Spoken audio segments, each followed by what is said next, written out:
ورحمة الله تعالى وبركاته. الحمد لله رب العالمين والصلاة والسلام على رسوله الكريم أما بعد. அளவற்ற அருளாளனும் நிகரற்ற அன்புடையவனுமாகிய எல்லாம் வல்ல அல்லாஹுவின் திருப்பெயரால் துவங்குகிறேன். கண்ணியத்திற்குரிய அல்லாஹுவின் நல்லடியார்களே, அல்லாஹுடைய மாபெரும் கிருபையால் இன்று அருள்மறையிலே 3.25 ஜுஸுகள் முடிக்கப்பட்டிருக்கிறது.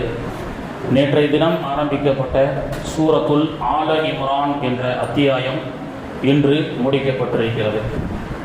இன்று ஓதப்பட்ட ஆயத்துகளில்தான் ஹஜ்ஜி கடமையாக்கப்பட்ட ஆயத்து அல்லாஹு தஆலா இறக்கியிருக்கின்றான். ஹஜ்ஜி கடமை என்ற விதிக்கப்பட்ட ஆயத்து இன்று ஓதப்பட்ட ஆயத்துகளிலே நாம் செவியுற்றோம்.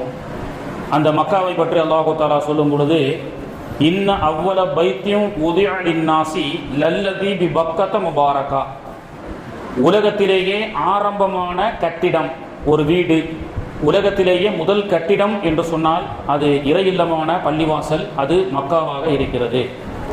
அந்த பிபக்கத்த முபாரக்கத்தன், அது பரக்கத்து பொருந்தியதாக இருக்கிறது. ஃபீஹி ஆயாத்தும் பையினாத்தும் மகாமு இப்ராஹிம், அந்த மக்காவிலே அத்தாட்சிகள் நிறைய இருக்கிறது. அதிலே மகாமி இப்ராஹிம் என்று சொல்லக்கூடிய இப்ராஹிம் நபியினுடைய கால் பாதம் இருக்கிறது.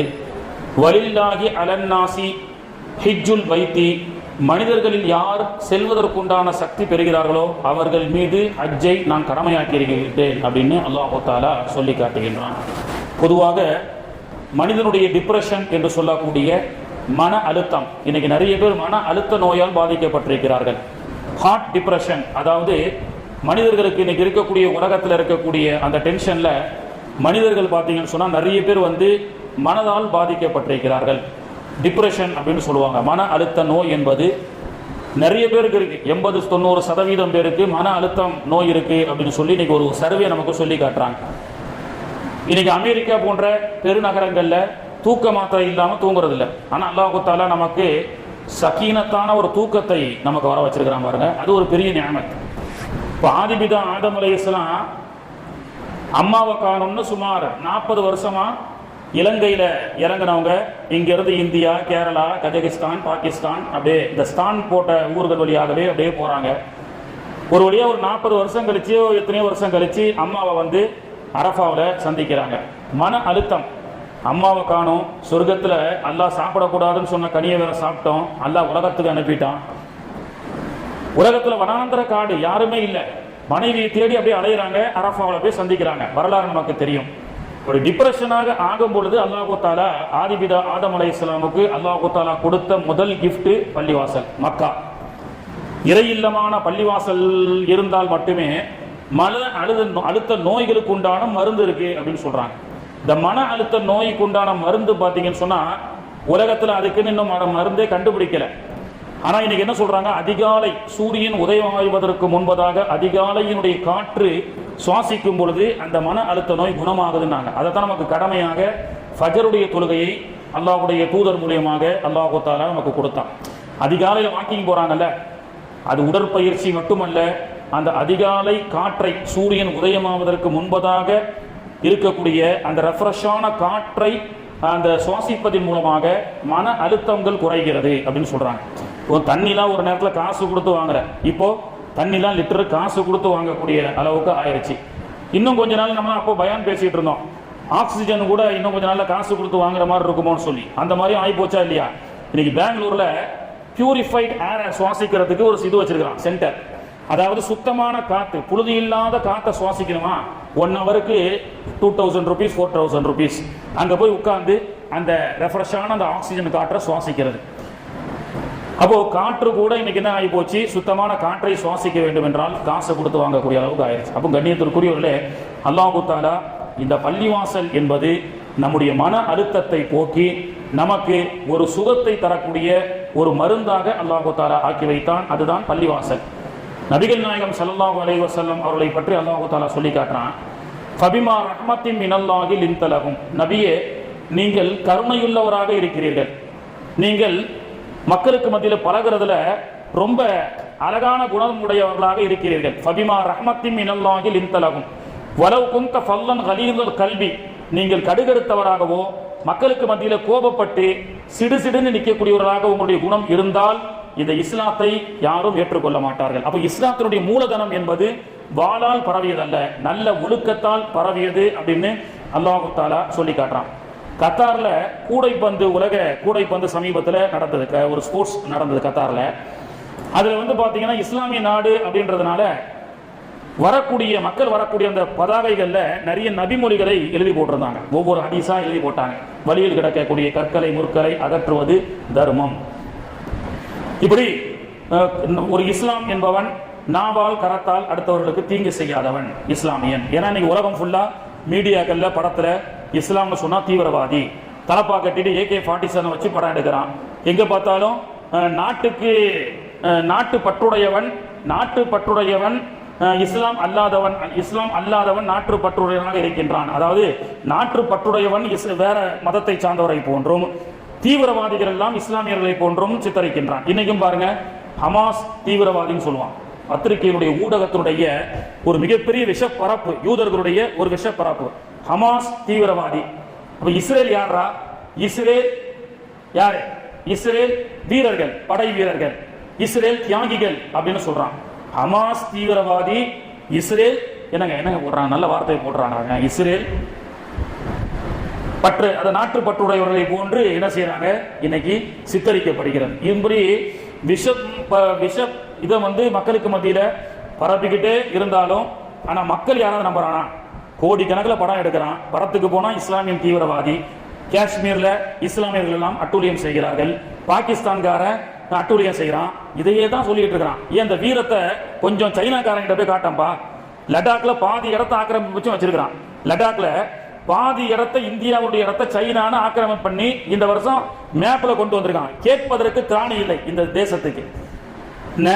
பெரிய சர்வாதிகார கிட்ட போய் கையை கட்டிக்கிட்டு என்ன ஐயா செய்யணும், டாக்ஸ குறை, சரி உன் நாட்டுக்காரனை எல்லாம் நான் விலங்கிட்டு விலங்குகளை விட கொடியவனாக உன் நாட்டுக்கு அமெரிக்கா திருப்பி அனுப்புவேன், சரிங்க ஐயா.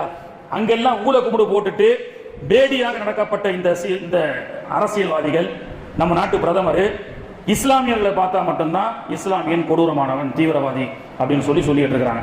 இவர்களுடைய வீரம் எல்லாம் பாகிஸ்தான்காரன் மேலையும் காஷ்மீர்காரன் மேலையும் தான் பண்ணிட்டு இருக்கிறான். உலக அளவில் ஹமாஸ் போன்ற அப்பாவி மக்களை தான் தீவிரவாதியாக சித்தரித்துக் கொண்டிருக்கின்றார்கள் பயங்கரவாதிகள்.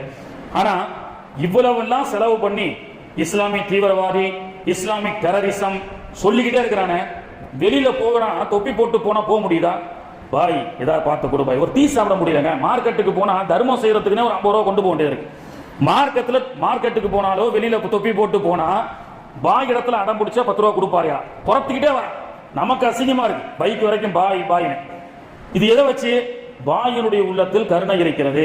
இவரிடத்துல கெஞ்சினா ஒரு 10 ரூபா கொடுத்துட்டு போவாரு. இவர் தர்ம சிந்தனை உடையவர், இவரிடத்துல மனிதாபிமானம் இருக்கிறது என்று யாருக்கு தெரிகிறது? யாசகர்களுக்கு தெரிகிறது. ருத்ராஜ கொட்டை போட்டு காவி வேஷ்டி போட்டு போங்க, உங்ககிட்ட ஒருத்தனும் வரமாட்டான். அப்போ இந்த கருணையான இந்த உள்ளத்தினுடைய இந்த அஹ்லாக்கை கற்றுக் கொடுத்தது யார்? நபிகள் நாயகம் ஸல்லல்லாஹு அலைஹி வஸல்லம். அந்த கருணை எதை வைத்து நமக்கு வருகிறது? அல்லாஹ் கூட இறை இல்லமான பள்ளிவாசலுக்கு வருவதை கொண்டு வருகிறது. நபிகள் நாயகம் அவர்கள் சஹாபாக்களோடு பயான் செஞ்சிட்டு இருக்கும்போது ஒரு பறவை சுத்தி வந்தது. முஸ்லிம் ஷெரீஃப்ல பதிவு செய்யப்படுகிறது. ஒரு பறவை மஸ்ஜிது நபவை சுத்திக்கிட்டே வருது. அல்லாஹ்வுடைய தூதர் அவர்கள் அந்த பறவை ஒருத்தரை மையமிட்டு சுத்திக்கிறது. அந்த சஹாபி பயான்ல உட்கார்ந்துருந்தார் கூட்டத்தில். தோழரே எந்திரிங்கன்னாங்க. அவர் எந்திரிக்கும் பொழுது அந்த பறவையினுடைய குஞ்சுகளை அவருடைய பக்கத்தில் கையில வச்சிருக்கிறார். என்ன இது அப்படின்னு ரசூலுல்லாஹ் கேட்டாங்க. இல்ல அல்லாஹ்வுடைய தூதர் அவர்களே, பள்ளிவாசலுக்கு வந்த இந்த பறவையினுடைய இந்த குஞ்சுகள் அழகாக இருந்தது, அதை எடுத்துவிட்டு வந்து விட்டேன் அப்படின்னு சொன்னாங்க. அப்ப அல்லாஹ்வுடைய தூதர் சொன்னாங்க, நீங்க பாட்டுக்கு எடுத்துட்டு வந்துட்டீங்க, ஆனா அந்த தாய் பறவை அந்த கூட்டிலே தன்னுடைய குஞ்சுகளை காணாமல் ஏங்கி தவித்துக் கொண்டு அது பறக்கக்கூடிய அந்த காட்சியை நான் பார்க்க முடியவில்லை. எனவே அந்த எங்க எடுத்தீங்களோ அந்த கூட்டில் அந்த குஞ்சுகளை கொண்டு போய் வையுங்க அப்படின்னு சொன்னாங்க. ஒரு பறவையினுடைய உணர்வை கூட, அது ஏக்கத்தோடு பறக்கக்கூடிய அந்த விஷயத்தை கூட பார்க்க கூடாது என்ற அந்த ஜீவராசிகளுடைய அந்த பறவையினுடைய உணர்வை கூட, அதனுடைய ஹக்கை கூட பெருமானார் ஸல்லல்லாஹு அலைஹி வஸல்லம் அவர்கள் நமக்கு கற்றுக் கொடுத்தார்கள் என்று சொன்னால், போதிக்கப்படக்கூடிய இடம் எது? பள்ளிவாசல். பள்ளிவாசல் தான் தீவிரவாதத்தை ஒழிக்கும்.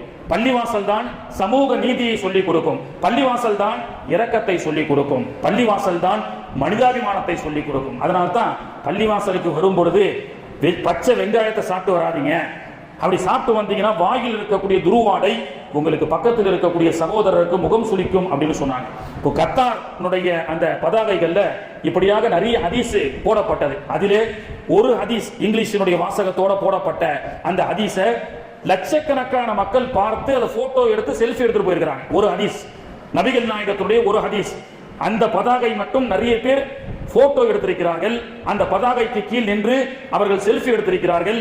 அதை பற்றி முழு உலகமே பேசியது. என்ன தெரியுமா? நீ உன்னுடைய சகோதரனுக்கு மத்தியிலே சிரித்து பழகி பேசு, அதுவும் தர்மம் தான். சிரித்து பழகுவதும், the smile is also a donate என்ற ஒரே வார்த்தை நபிகள் நாயகம் அவர்கள் சொன்னார்கள். the smile is also a donate. உனக்கு கொடுப்பதற்கு, தர்மம் செய்வதற்கு காசு இல்லாட்டாலும் பரவாயில்ல, உன்னுடைய சகோதரனோடு புன்முறுவலோடு பேசி பழகு. அவன் மனம் புண்படும்படி இல்லாமல் அவனிடத்துல முஹப்பத்தா பேசுவது the smile is also a donate என்ற அந்த வாசகம் கத்தாரில் எழுதப்பட்ட அந்த பதாகை முழு உலகத்திலும் பேசும் பொருளாக இருந்தது. அப்ப இவன் பாட்டுக்கு சும்மா தீவிரவாதி சொல்லிட்டே இருக்கிறான். எல்லாரும் நபிகள் நாயகத்துடைய ஹதீஸை புரட்டுறாங்க. இந்த மாதிரி விஷயத்தை பார்த்து ஒரு ஸ்மைலுக்கு கூட donate, that is also a donate, அது கூட ஒரு தர்மம்னு நபிகள் நாயகம் சொல்லியிருக்கிறார்னா அந்த மார்க்கம் எப்படிப்பட்டது என்று குரானை புரட்டுகிறார்கள், ஹதீஸை புரட்டுகிறார்கள், நபிகள் நாயகத்துடைய வரலாறை புரட்டுகிறார்கள். கூட்டம் கூட்டமாக இஸ்லாத்துக்கு வந்து கொண்டே இருக்கின்றார்கள். 2050 முழு உலகத்துல பெருங்கொண்ட 200 கோடி பெருங்கொண்ட மக்கள் இஸ்லாத்துக்கு வருவார்கள். அதுக்கு இடையில ஈசா அலைஹிஸ்ஸலாம் அவர்களும் வருவதற்கு வாய்ப்பு உண்டு. கிறிஸ்துவ உலகமே இஸ்லாத்துக்கு வரக்கூடிய ஒரு சூழல் இருக்கிறது என்பதாக நாம் பார்க்க முடிகிறது. அப்போ கண்ணியத்திற்குரியவர்களே, உலகத்தில் வாழும் பொழுது பிறருக்கு நலத்தோடு, பிறருடைய நலம் கருதி, பிறருடைய அந்த ஹக்கை நிறைவேற்றக்கூடிய நன்மக்களாக வாழ வேண்டும். உலகத்தை விட்டு பயணிக்கும் பொழுதும் இறைவனிடத்துல ஹாப்பியா ஜர்னி பண்ணும். அதாவது மன அழுத்தம் என்பது இன்னைக்கு ஸ்வீடன் என்ற ஒரு கண்ட்ரி பார்த்தீங்கன்னா உலகத்திலேயே பெரிய பணக்கார நாடா ஸ்வீடன். இந்த ஸ்வீடன் நாட்டில் பிறக்கக்கூடிய ஒரு குழந்தை இன்னைக்கு பிறந்த 2 தலைமுறைக்கு பிரச்சனையே கிடையாது. அவ்வளவு சொத்து, பட்ஜெட் போட்டா நஷ்டம் என்பதே கிடையாது. 2 தலைமுறைக்கு இந்த நிமிஷம் பிறக்கக்கூடிய குழந்தைக்கு கூட வசதி உள்ள ஸ்வீடன். ஆனால் மன அழுத்தம் இருக்கின்ற காரணத்தினால் the Sweden is a richest country in the world, but the Sweden is a first in the world of suicide. தற்கொலையில முதல்ல இருக்கு ஸ்வீடன். சோமாலியா சாப்பிடுவதற்கே கஷ்டம். வாழைப்பழ தொலியை தூக்கி கீழே போட்டீங்கன்னா அந்த தொலியை எடுப்பதற்கு 10 பேர் ஓடி வருவாங்க. அவ்வளவு ஒருமையான நாடு. ஆனால் அந்த சோமாலியாவில உலகத்திலேயே சூசைட்டுக்கு, தற்கொலைக்கு ஆக கடைசி தரத்துல இருக்கு. எங்க ரொம்ப கம்மியா இருக்கு சோமாலியா அப்படின்னு சொல்லப்படுகிறது. அப்போ மன அழுத்தம் என்பது ஒரு மனிதனை தற்கொலைக்கு தூண்டுகிறது. மன அழுத்தம் என்பது ஒரு மனிதனுக்கு தவறான வழியை சொல்லி காட்டுகின்றது. அப்போ அதுக்கு டிப்ரெஷன் இல்லாமல் இருப்பதற்காகத்தான் அல்லாஹ்வுடைய தூதர் அவர்கள் அல்லாஹ் தஆலா நமக்கு இது போன்ற தொழுகைகளை கடமையாக்கினான். ரொம்ப சஹாபாக்கெல்லாம் மரணத்தின் மடியின் மாமணியின் தோழர்கள் ஒரு கிதாப் இருக்கு. படிச்சு பார்த்தீங்கன்னா ஒவ்வொரு சஹாபாக்களுடைய மரண தருவம் எப்படி இருந்தது. அவங்க எல்லாம் மரண தருணத்தில் சஹாபாக்கெல்லாம் ஹாப்பியா ஜேர்னி பண்ணாங்க. அமெரிக்கா, சுவிட்சர்லாந்துக்கு விசா எடுத்துட்டு போனா எப்படி போவோமோ அந்த மாதிரி மௌத்தை வந்து விரும்பி சிரித்துக்கொண்டே சஹாபாக்கள் மௌத்தானாங்க. அப்படித்தான் இன்றைய தினம் ஃபாத்திமா ரலியல்லாஹு அன்ஹா அவர்கள் காலையிலேயே குளித்துவிட்டு நோன்போடு புத்தாடை அணிந்து கொண்டு இரவிலே சாயங்காலத்துல பிள்ளைகளுக்கெல்லாம் ரொட்டி சுடுத்து கொண்டு ரொம்ப ஹாப்பியா இருக்கிறாங்க. ஃபாத்திமா ரலியல்லாஹு அன்ஹா தன்னுடைய பிள்ளைகளுக்கு 12 ரொட்டியை சுட்டுட்டு நோன்பு திறப்பதற்குண்டான எல்லா ஏற்பாடுகளையும் செய்துவிட்டு சையதுனா ஹசன், சையதுனா அலி ரலியல்லாஹு அன்ஹு அவர்களுக்கு எல்லா விதமான பணிவிடை செய்து கொண்டு இன்றைய தினம் 3வது நோன்புல அவங்க ரொம்ப ஹாப்பியா இருந்தாங்க. புது Dress கொடுத்திருந்தாங்க. அலி ரலியல்லாஹு கேட்டாங்க, ஃபாத்திமா, பீவி ஃபாத்திமா, காத்தூனே ஜன்னத் ஃபாத்திமா, இன்னைக்கு என்ன ஃபாத்திமாவிடத்தில் ஒரு விசித்திரமான சந்தோஷத்தை நான் பார்க்கின்றேனே, ஃபாத்திமாவிடத்தில் ஒரு முக மலர்ச்சியை பார்க்கின்றேனே, என்ன காரணம் என்று சொல்லும் பொழுது ஃபாத்திமா ரலியல்லாஹு அன்ஹா அவர்கள் இந்த ரமலான் பிறை 3 அன்று சொன்னார்கள், நான் அல்லாஹ்வையும் என்னுடைய தந்தையான நபிகள் நாயகத்தையும் ஸல்லல்லாஹு அலைஹி வஸல்லம் அவர்களை சந்திக்க செல்கின்றேன் என்று சொன்னார்கள். That is a happy journey. மௌத் வந்து அப்படிதான். The mouth is not the end of our life, that is a beginning of our life அப்படின்னு சொல்ற மாதிரி மௌத் என்பது துக்கம் அல்ல, மௌத் என்பது இழவு அல்ல, மௌத் என்பது சாவு அல்ல, என்னுடைய ரப்புல் ஆலமீனை நான் சந்திக்க செல்கின்றேன், என்னுடைய கபூரிலே அல்லாஹ்வுடைய தூதர் அவர்களை பார்க்க செல்கின்றேன் என்ற அந்த ஹாப்பியா மௌத்துக்கு ஜர்னி ஆகிறோம்ல, அந்த மாதிரி வாக்கியத்தை அல்லாஹ் தஆலா நாம் அனைவர்களுக்கும் தருவானாக. விபத்து இல்லாமல், நோய் நொடி இல்லாமல், படுத்தும் பிறரை படுத்தி இல்லாமல் அல்லாஹ் தஆலா நமக்கு சந்தோஷமான மௌத்தை அல்லாஹ் தஆலா தருவானாக. சிலருடைய ஜனாசாவை பார்த்தா அப்படியே சிரிச்சுட்டு இருப்பாங்க, கண்கள் எங்கேயோ போகும். ஏன் தெரியுமா? அவர்கள் உலகத்திலே அமல் செய்து தான் தங்கக்கூடிய அந்த சொர்க்கத்தை பார்த்து கொண்டே அந்த சொர்க்கத்துடைய காட்சியினுடைய அந்த சந்தோஷத்திலேயே சிரித்து விட்டு செல்வார்களே, அப்படிப்பட்ட நல்ல மரணத்தை அல்லாஹ் தஆலா தந்து அருள் புரிவானாக. அல்லாஹும்ம ஜஅல் ஆகிர கலாமனா இந்த சக்கராத்தில் மௌத்தி பிகௌலி லா இலாஹ இல்லல்லாஹ் முஹம்மதுர் ரசூலுல்லாஹ். யா அல்லாஹ், என்னுடைய உலகத்தில் நான் பேசக்கூடிய கடைசி வார்த்தை லா இலாஹ இல்லல்லாஹ் முஹம்மதுர் ரசூலுல்லாஹ் என்ற திருக்கலிமாவை நசீவாக்கி தருவாயாக. வ ராஹத்தன் இன்தல் மௌத், இன்னும் எனக்கு ராகத்தான மௌத்தை தருவாயாக.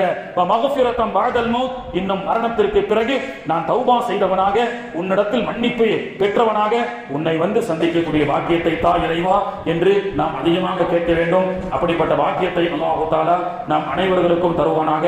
பிவி ஃபாத்திமா காத்தூனே ஜன்னத்துடைய வரலாறை பற்றி பேசலாம். நாளைக்கு சூரத்துன் நிசா, பெண்களுக்கென்றே சூரா இன்ஷா அல்லாஹ். அதுல இந்த ஃபாத்திமா ரலியல்லாஹு வரலாறோடு நமக்கு இஸ்லாம் ஷரியத்து பெண்களுக்கு கொடுக்கப்பட்ட கண்ணியத்தை, உரிமைகளை, சொத்துரிமையை பற்றி இன்ஷா அல்லாஹ் நாளைக்கு சூரத்து நிசா ஓத இருக்கிறது. அதிலே நாம் பேசுவோம். அல்லாஹ் தஆலா தௌஃபீக் செய்வானாக. ஆமீன். அல்ஹம்துலில்லாஹ். பல விதமான போதனைகளும் சிந்தனைகளும் பல வரலாறுகள் அல்லாஹ் கூறியிருக்கின்றான்.